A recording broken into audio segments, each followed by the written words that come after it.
নমস্কার বন্ধুরা, আর জি কুকিং চ্যানেলে আপনাদের সবাইকে স্বাগত। আজকে নিয়ে হাজির হয়ে গেলাম ধুদুলের একটা দুর্দান্ত রেসিপি নিয়ে, যেটা গরম ভাতে খেতে জাস্ট ফাটাফাটি লাগে। তো চলুন শুরু করা যাক। আমি এখানে বেশ কিছুটা ধুদুল নিয়েছি। আমাদের এখানে এইগুলোকে ধুদুল বলা হয়। আপনারা কি নামে চেনেন অবশ্যই কিন্তু কমেন্ট করে জানাতে ভুলবেন না। এখন ধুদুলগুলোকে আমি কেটে নেব। একটা ছুরির সাহায্যে গায়ের যে আঁশগুলো আছে, সবুজ অংশগুলো, সেগুলোকে চেঁচে ফেলে দেব। তারপরে মাছ বরাবর কেটে নিয়ে ছোট ছোট টুকরো করে ধুদুলগুলো আমি কেটে নেব। এইভাবে রান্না করে দেখবেন, খেতে কিন্তু জাস্ট ফাটাফাটি লাগে। আবারও বললাম, এখন ধুদুলগুলো আমি এরকম ছোট টুকরো টুকরো করে কেটে নিচ্ছি। দেখুন, ঠিক এরকম ছোট ছোট টুকরো করে সব ধুদুলগুলো একইভাবে কেটে নেব।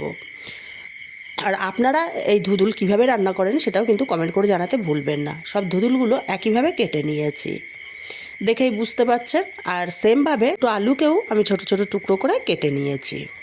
এবার একটা কড়াই গরম করে দিয়ে দেব তেল। তেলটা গরম হলে সামান্য একটু লবণ দিয়ে কড়ার গায়ে ভালো করে তেলটাকে ছড়িয়ে দেব। তারপর আগে থেকে লবণ হলুদ মাখানো মায়া মাছ এখানে দিয়ে দিলাম। আমি পুকুরের দেশি মায়া মাছটা ব্যবহার করছি। আপনারা চাইলে চিংড়ি মাছ দিয়েও এইভাবে রান্না করতে পারেন। মায়া মাছগুলো নাড়াচাড়া করে বেশ লাল লাল করে ভেজে নিয়েছি। এখন এই মায়া মাছগুলোকে আমি তেল ঝরিয়ে উঠিয়ে নেব।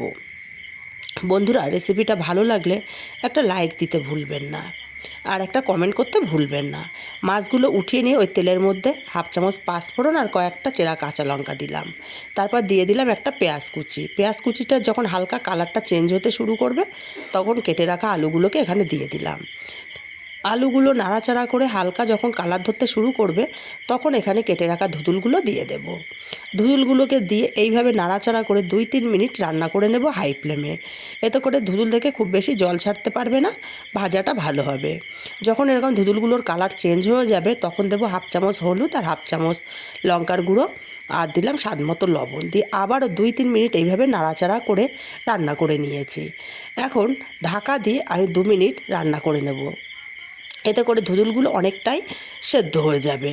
2 মিনিট পর ঢাকাটা খুলে নিয়েছি। ধুদুল থেকে জল বেরোতে শুরু করেছে।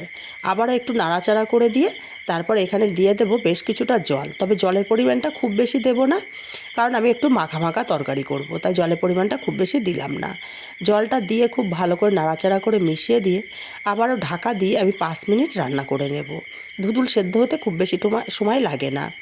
5 মিনিট পর ঢাকাটা খুলে নিয়েছি। এখন দেখে নেব। দেখুন, আলুটা সুন্দর মতো সেদ্ধ হয়ে গেছে, আর ধুদুল তো সেদ্ধ হয়েই যায়। তো এখন এখানে দিয়ে দেব ভেজে রাখা মাছগুলো আর হাফ চামচ পরিমাণে চিনি দিয়ে তারপরে আমি নাড়াচাড়া করে খুব ভালো করে মিশিয়ে আবারও 2 মিনিট ঢাকা দিয়ে রান্না করব।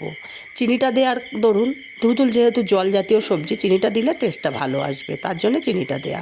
আপনারা পছন্দ যদি না করেন স্কিপ করে দেবেন। 2 মিনিট পরে ঢাকাটা খুলে নিয়ে সামান্য একটু ভাজা জিরের গুঁড়ো দিয়ে নাড়াচাড়া করে ভালো করে মিশিয়ে দিয়ে নামিয়ে নিলেই কিন্তু রেডি হয়ে গেল দারুণ স্বাদের চুনো মাছ দিয়ে ধুদুলের চচ্চড়ি। রেসিপিটা কেমন লাগলো কমেন্ট করে জানাতে ভুলবেন না। ভালো লাগলে কাছের আত্মীয় স্বজন বন্ধুবান্ধবের কাছে শেয়ার করতে ভুলবেন না।